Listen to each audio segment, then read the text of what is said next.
Hi everyone, Kim here with KL Custom Designs. Today I have a really special project I want to show you.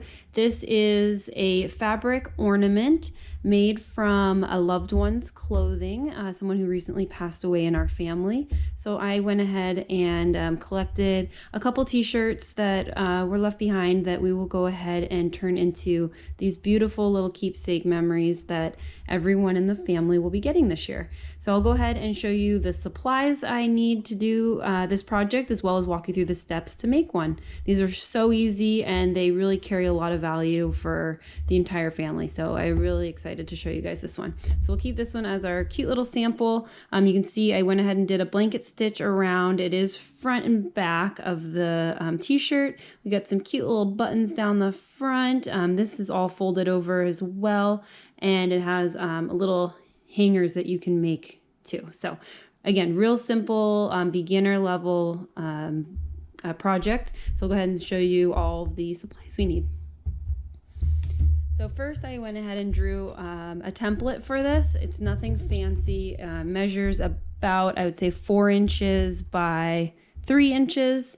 And all I did to create this was fold a piece of paper in half, draw the shape of a t-shirt. I've also seen people do different animals, so like a bird or hearts or you know, something that would really bring symbolism to the project. So for this project, the loved one that passed is famous for wearing these flannel shirts, so I stuck with the shirt design. So that was my pattern, which I used to then cut out the individual shirt pieces, which I have already done with this shirt here.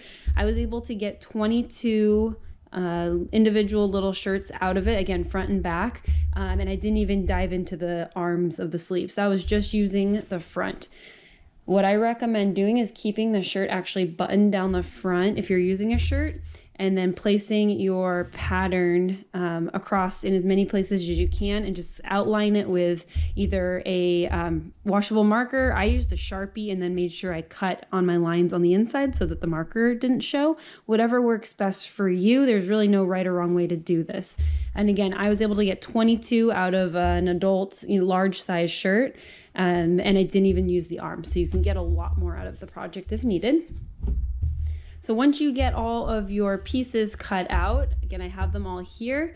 The first step is to then work on sewing the 2 pieces together. So back to our supplies, I have just some simple, it says here it's 22 gauge, bendable wire. Usually this is found in like the floral section. So I have this to make my hanger. Wire cutters so I can cut this easily without ruining my scissors. Scissors for cutting out my pattern. I did use real fabric cutting for when I actually cut out the pattern. These are just here for using my thread. Little tiny buttons. These are the small ones, almost used for like doll making. But I found these at Hobby Lobby, and you can see how tiny these buttons are. Perfect for the size project I'm working on. And then you'll just need needle and thread. I like to use that thicker, more embroidery style thread. I think that just helps make it quicker because this isn't being sewn on for stability. It's just a quick, for the look of it all. Perfect, and that's it. I also have a Sharpie that will help me get a nice cylinder shape to make the curve for here. It just helps for bending the metal. I'm definitely no pro at metal bending for the wire bending, but I think it looks cute enough. Perfect. So we'll go ahead and get started on my next piece. Something else that I just learned from kind of experience with this is, since I'm using a pattern that has the flannel look to it with the stripes, I did notice some of them as I was cutting where the pattern was getting off a little bit. So my front side looks pretty good while the back side's all kind of mismatchy crooked. So I did try and keep them as straight as possible. Otherwise, when you add the buttons, it'll look like you sewed it on kind of crooked. You can see this one looks a little bit more straight. So I'll work on this one for the project. Also, I'm noticing a lot of loose ends as I'm going too from the way the fabric cut. It's something you're just gonna have to kind of work through. Once you do the blanket stitch around though, you're pretty good. So the first step I do is I'm gonna cut that t-shirt, the opening here, which you can see right here. So I'll go ahead and cut that down.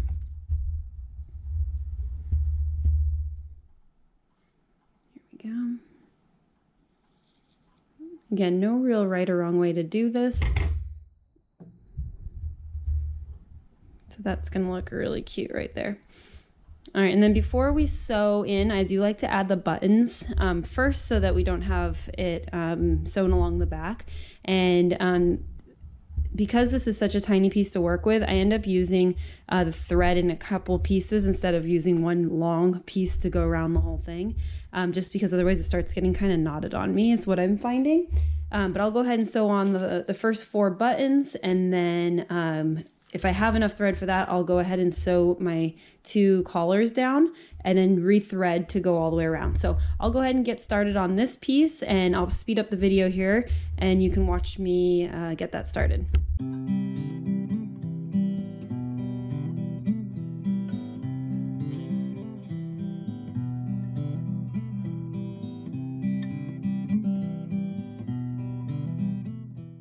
So for the buttons here, I do only loop through it twice because, again, we're not sewing these on for functionality. It's just really to for the look of it. So I will just loop this through only twice.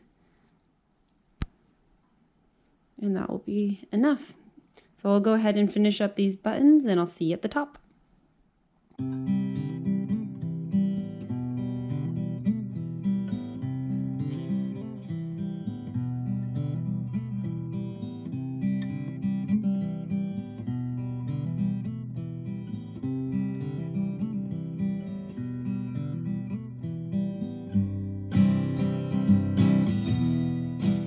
All right, so I have all 4 of those buttons in place. I do have enough thread to keep going, so I am going to sew down my collar flaps.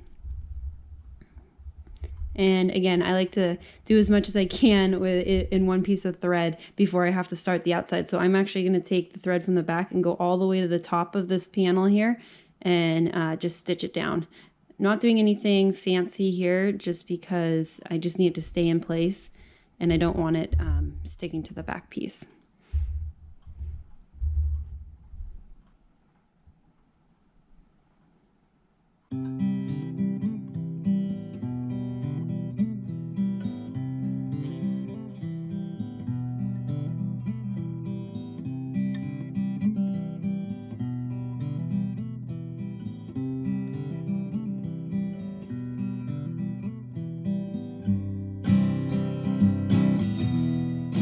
That looks pretty good with the collar folded down.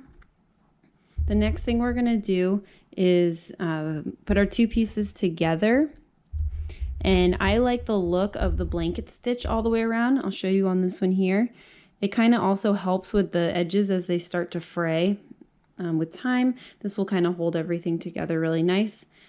For this project, the color doesn't matter as much because it blends in a lot, but I do have one that was made for me as a gift a while back, which is where the inspiration for this project came from. And it was a beautiful red shirt, and they used an opposing color along the edge that really made it pop. So the stitching looked really pretty.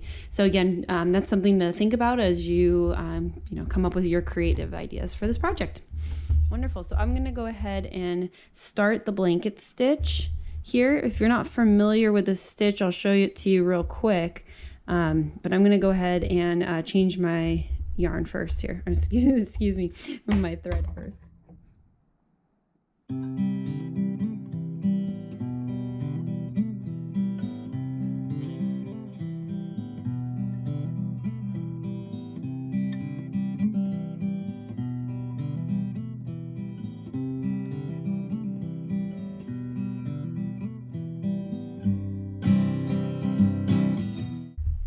All right, so I got my pieces lined up pretty well here. If it helps, you can go ahead and also use, little sewing needles that will hold everything in place.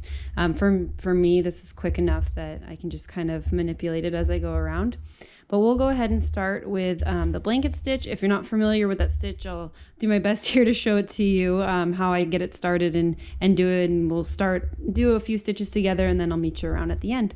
So I like to start it by putting the needle only up the top layer of the fabric, and you want to go start it down just a little bit. Hope you can see that from the top of the piece. That way your knot is going to be on the inside here, and you can just fold in the tail there. From there, we're going to actually take it up and around all the way, going now through both pieces of fabric in that same spot, again a little bit down, and pull it through almost to the end. We'll see this loop here form, and that's where you're going to take your needle and go in from right to left through that loop and pull it straight up. Make sure not to get caught on all your arm pieces here. And that's going to form that cute over loop that the blanket stitch creates. So again, we're always going to be looping from the back side now. I like to space it over a few centimeters. From my first stitch was right there. My second stitch is going in right here from behind up both layers. We're going to pull it almost all the way to the end and go through those loops. Sorry, it looks a little confusing. I doubled my thread here just so it gives a little bit of a sturdier look to the finish. That might have been a little confusing, I'm sorry. We'll go ahead and pull that through, and you can see that it's creating that blanket stitch along the top. All right, again from behind and over, just a few centimeters over from our previous stitch. Go up through both layers, almost to the end here, and then stick our needle through from right to left and pull straight up. It's a real gentle stitch too. You don't want to pull anything too tight, otherwise it's going to start to pinch your work, and we don't want that. We want it to lay, the stitches to lay really nicely along the top here. So I'm going to go ahead and do this all the way around, and I'll see you at the end.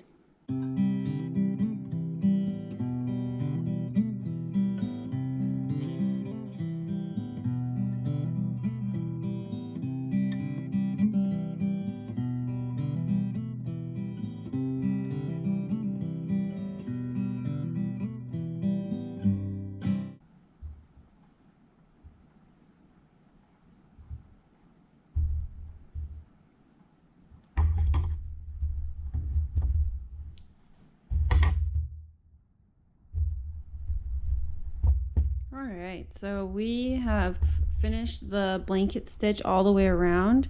You can see a couple of these places got a little snugger than I would have liked for it to be, but it just takes manipulating the fabric a little bit. I do have a few areas of fray that I will go back and trim away before I finish this one officially, but this looks pretty good. We got our buttons on, we are officially stitched all the way around. And now I am going to make our cute little hanger. So for the hanger, again, I don't use a pattern or anything like that. I just kind of wing it each time, which I think adds to the charm of it as well. So I'll go ahead and show you how I make that hanger.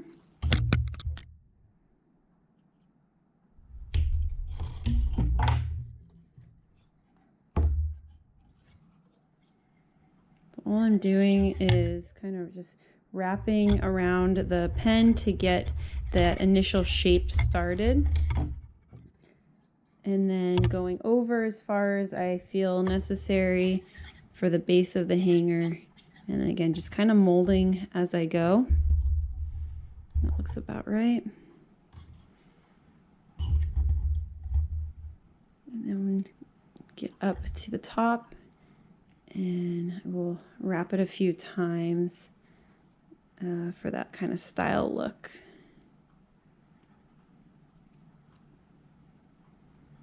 That looks about right. All right. So then it just takes a little bit of folding and manipulating the wire until you think it looks good enough like a hanger. Most of it's hidden inside the shirt anyway, so it really doesn't have to be perfect or symmetrical. The more you start making of these, the quicker you'll get and the better you'll get at them. All right, so that looks about right. So cool, we got another little hanger that we can go ahead and put inside here. And That's it, my friends. It's really that simple. You can start really mass producing them quick, doing all the buttons at once, or making them all individually, or sitting in front of the couch and just cranking out all your hangers at once. So it's a fun project. It's a special project, and the recipients will be really touched by your present to them. So I hope you enjoyed this tutorial on making our loved ones clothing into a special little ornament. Anyways, have a great day, guys. Cheers.